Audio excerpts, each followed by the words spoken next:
I'll show you how to remove one of the deck boards. Okay, first thing you want to do is take the nails out. And for that, I'm going to use a cat claw. And all you do, I'm not worried about the wood, so I'm not worried about damaging it. But you're just going to drive this under your nail.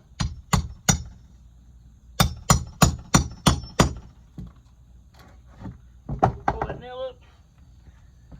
That's what that bucket's for.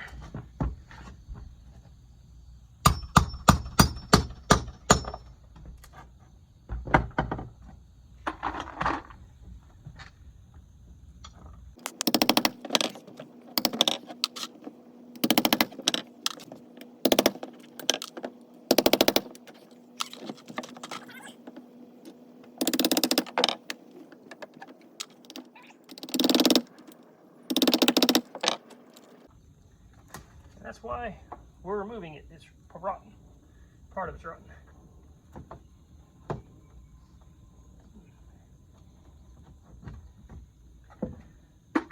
All right. With the nails removed, I just take the Wonder Bar. Just try to get underneath it.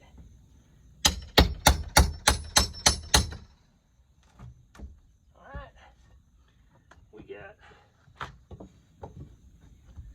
2 more nails right here I can't dig out, so all I'm going to do is stick my Wonder Bar underneath that. Then I'm just going to take my skill saw. I'm going to cut the nails are in the 2x6 down below here. I'm going to cut on this side of it, so this I can pull away, and then I can just pull this up to pull the nails out of the 2x6 on this side.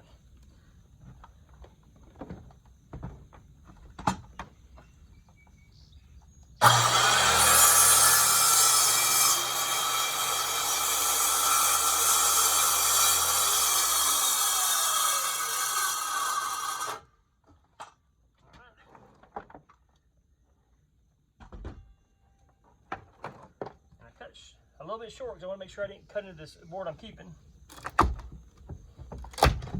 Alright, so that just comes off. We throw that over the side. Now,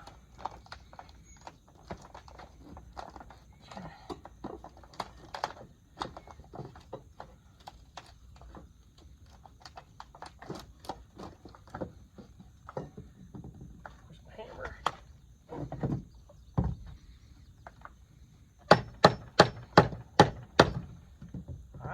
That's got that out.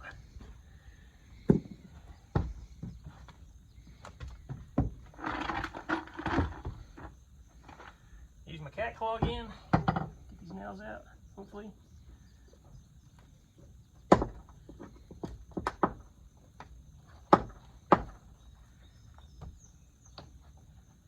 There's one. All right. The other nail came out. So now I'm going to make sure I got all the dirt out from underneath here so I can get it square against the building. All right. I'm also checking my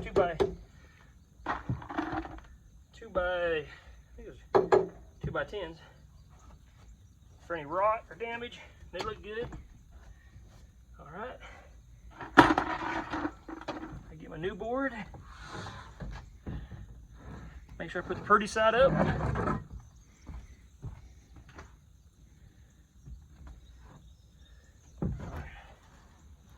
Slide into that one.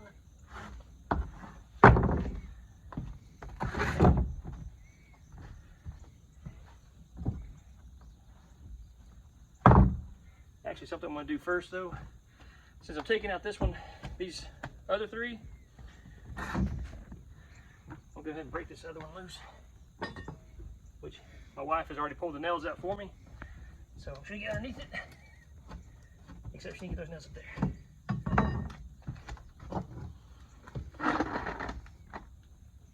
Same thing, use a cat claw, dig underneath it. Come show them what I'm doing over here. Try to get close up in these now.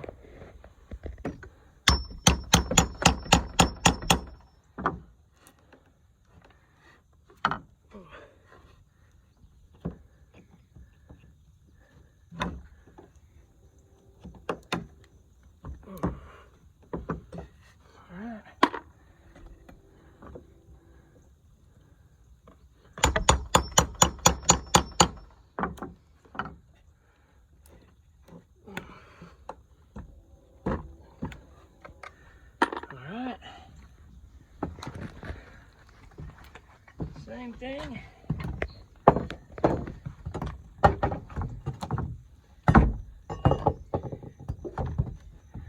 Use my hammer to get my underbar underneath it.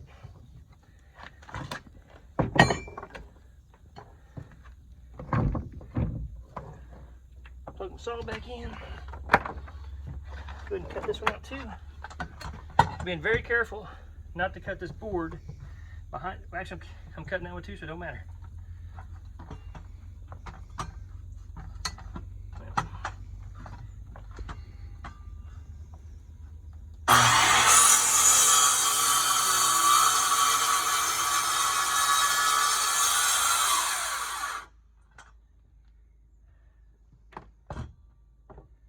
Same thing.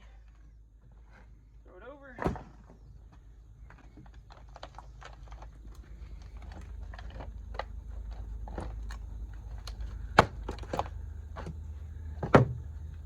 Throw it over. See all the nails out. Then what you can do,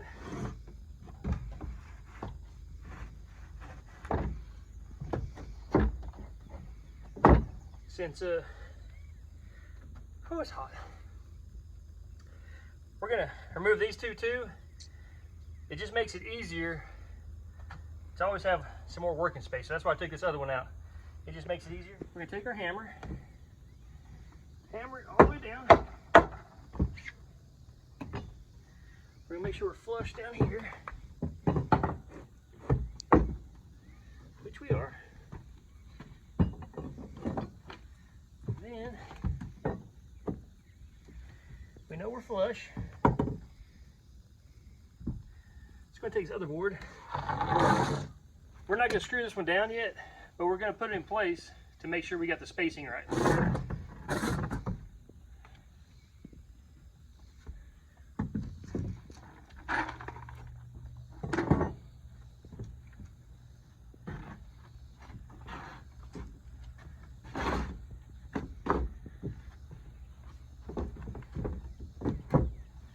Put it in place also. Okay.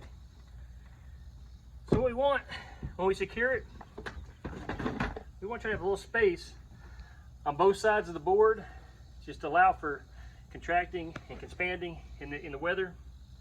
So when we get in place, we know we're flush down there.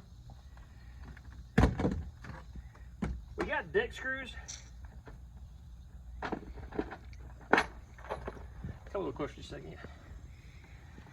Okay, when you're doing new construction, like if you're building the frame of this deck, you want to use nails. The reason you use nails is because your nails are going to give and they're going to bend. So like you get wind underneath your decks, it can create lift, and sometimes the decks just fluctuate. The nails, if you've ever tried to take nails apart and you're trying to get the hammer underneath there, you'll notice that you can bend those nails. They just don't come loose. That's why you use nails. If you use deck screws for construction, what happens is that they have a low shear strength. So if you build the deck, the framework with deck screws, when the wind comes up underneath it and starts lifting and pushing, these will just break, and then your whole deck can collapse. So that's why you don't want to use deck screws when you're building the construction. But you want to use deck screws, in my opinion, because they're gonna hold your boards down better. A lot of this was built with nails on the deck, but they keep popping up. If you lose your screws, they're less likely to pop up. Just a little bit of information there. But same thing. These are deck screws. The ends are cut off, so you don't have to pre-drill your holes I still pre-drill my holes just because I don't want a split. I just do it.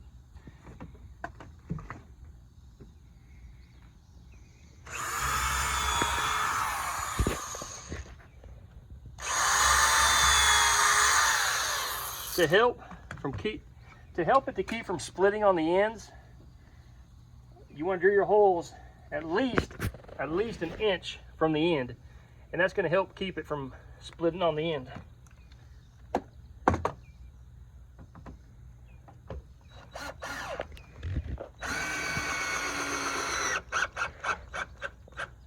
And you want to set them just below the surface, so whenever you sand the next time, your sander's not going to hit them.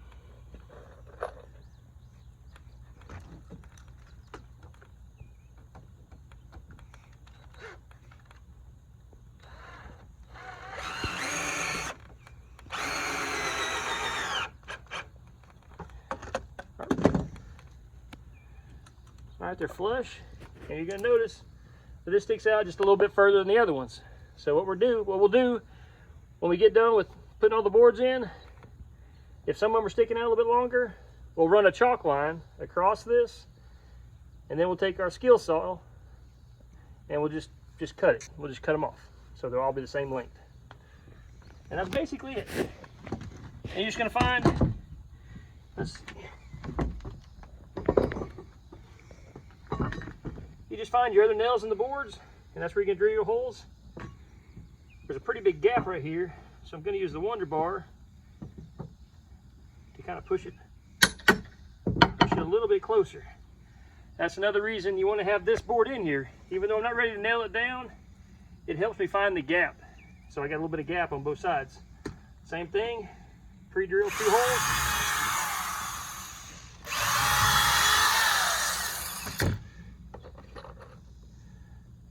Screw in there.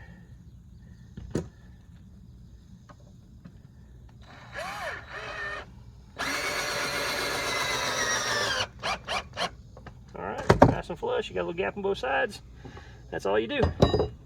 And you just basically will make sure you got screws wherever you got a joist underneath. That's basically it.